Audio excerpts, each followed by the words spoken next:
So day 2 ಮತ್ತು day 3 ವರ್ಕ್ಶಾಪಲ್ಲಿ ಏನೇನಾಯಿತು ನೋಡೋಣ. So ನಾವೇನು ಮಾಡಿದ್ವಿ, ಸೆಕೆಂಡ್ ಡೇಗೆ ಎಲ್ಲರನ್ನೂ ಟೀಮ್ಸ್ ಆಗಿ ಡಿವೈಡ್ ಮಾಡಿದ್ವಿ, 4 ಟೀಮ್ಸ್ ಆಗಿ. ಸೊ ನಾವು 4 ಮೆಂಟರ್ಸು ಒಂದೊಂದು ಟೀಮ್ನ ಹ್ಯಾಂಡಲ್ ಮಾಡ್ತಾಯಿದ್ವಿ. ಎವ್ರಿ ಟೀಮ್ಗೂ ಒಂದೊಂದು ಡ್ರೋನ್ ಕಿಟ್ನ ಕೊಡ್ತಾಯಿದ್ವಿ. ಸೊ ಅವ್ರಿಗೆ ಎಕ್ಸ್ಪ್ಲೋರ್ ಮಾಡೋಕ್ಕೆ ಹೇಳ್ತಾಯಿದ್ವಿ ಏನೇನು ಪಾರ್ಟ್ಸ್ ಇದ್ದಾವೆ ಅದರಲ್ಲಿ. ಸೊ ಮೇನ್ಲಿ ಸೆಕೆಂಡ್ ಡೇಲಿ ಏನಿತ್ತು ಅಂದರೆ ಎಲ್ಲ ಹಾರ್ಡ್ವೇರ್ ಅಸೆಂಬ್ಲಿ ಇತ್ತು, ಲೈಕ್ ಫ್ರೇಮ್, ಮೋಟರ್ಸ್, FC ಎಲ್ಲ ಕನೆಕ್ಷನ್ಸು. ಸೊ ನಾವು ಅವ್ರಿಗೆ ಕೈ ಕೊಟ್ಬಿಟ್ಟು ಒಂದ್ಸತಿ ನಾವು ತೋರಿಸ್ತಾ ಇದ್ವಿ ಹೆಂಗೆ ಮಾಡೋದು ಅಂತ, ಆಮೇಲೆ ಅವ್ರಿಗೆ ಕೈ ಕೊಟ್ಬಿಟ್ಟು ನೀವೇ ಅಸೆಂಬಲ್ ಮಾಡಿ ಅಂತ. ಸೊ ಒಂದಷ್ಟು ಜನ ಮಾಡಾದ್ಮೇಲೆ ತೆಗೆಸ್ಬಿಟ್ಟು ಮತ್ತೆ ಇನ್ನೊಂದಷ್ಟು ಜನದ ಕೈಲಿ ಮಾಡಿಸ್ತಾ ಇದ್ವಿ. ಸೊ ಅವಾಗ ಏನಾಗ್ತಿತ್ತು, ಪ್ರತಿಯೊಬ್ಬರು ಮಾಡೋ ಥರ ಆಗ್ತಾಯಿತ್ತು.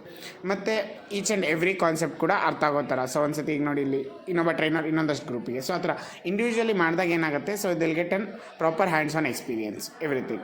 ಅದಾದಮೇಲೆ ಥರ್ಡ್ ಡೇಲಿ ನಾವು ಬೆಟಾ ಫ್ಲೈಟ್ ಕಾನ್ಫಿಗರೇಷನ್, ಅಂದರೆ ಇದನ್ನ ಪ್ರೋಗ್ರಾಮಿಂಗ್ ಮಾಡೋ ಥರ ಹೇಗೆ ಕಾನ್ಫಿಗರ್ ಮಾಡ್ತೀವಿ, ಡ್ರೋನ್ ಯಾವ ಥರ ಆಗಬೇಕು. ಸೊ ಈ ಸಾಫ್ಟ್ವೇರಲ್ಲಿ ನಮಗೆ ನೋಡಿ, ಇದು ರಿಸೀವರ್ ಮಾಡ್ತಾ ಇದ್ದಾರೆ ಇವರೀಗ. ಸೊ ಈ ಥರ ಎಲ್ಲ ಕಾನ್ಸೆಪ್ಟ್ ಇರುತ್ತೆ, ಎಲ್ಲದನ್ನು ಕನೆಕ್ಟ್ ಮಾಡ್ತಾರೆ. ಆ್ಯಂಡ್ ಆಲ್ಸೋ ಎಕ್ಸ್ಪ್ಲೇನ್ ಬಾಡಿನ ಅಸೆಂಬಲ್ ಮಾಡಿದ್ವಿ, ವಿಂಗ್ಸ್ನ ಕನೆಕ್ಟ್ ಮಾಡಿದ್ವಿ, ಲೈಕ್ ESCನ ಅದನ್ನ ಗಮ್ಮೀಸ್ ಹಾಕಿ ಇಟ್ಟಿದ್ವಿ. ಅದಾದಮೇಲೆ FC ಕನೆಕ್ಟ್ ಮಾಡಿದ್ವಿ. ಈ ರಿಸೀವರಿಗೆ ಲೈಕ್ 3 ಪಾಯಿಂಟ್ಸ್ ಇರುತ್ತೆ, ಪಾಸಿಟಿವ್, ನೆಗೆಟಿವ್ ಮತ್ತು ಸಿಗ್ನಲ್ಸ್ ಅಂತ. ಅದನ್ನು ಕನೆಕ್ಟ್ ಮಾಡಿ BLDC ಮೋಟರ್ಸ್, 3 BLDC ಮೋಟರ್ಸ್ನ ಪ್ರೊಫೈಲರ್ಸ್ನ ಕನೆಕ್ಟ್ ಮಾಡಿ ಅಪ್ಪರ್ ಬಾಡಿನ ಕ್ಲೋಸ್ ಮಾಡಿ. ಸೊ ಬಾಡಿ ಯಾವ ಮೆಟೀರಿಯಲ್ ಮಾಡಿರೋದು? ಕಾರ್ಬನ್. ಸೂಪರ್.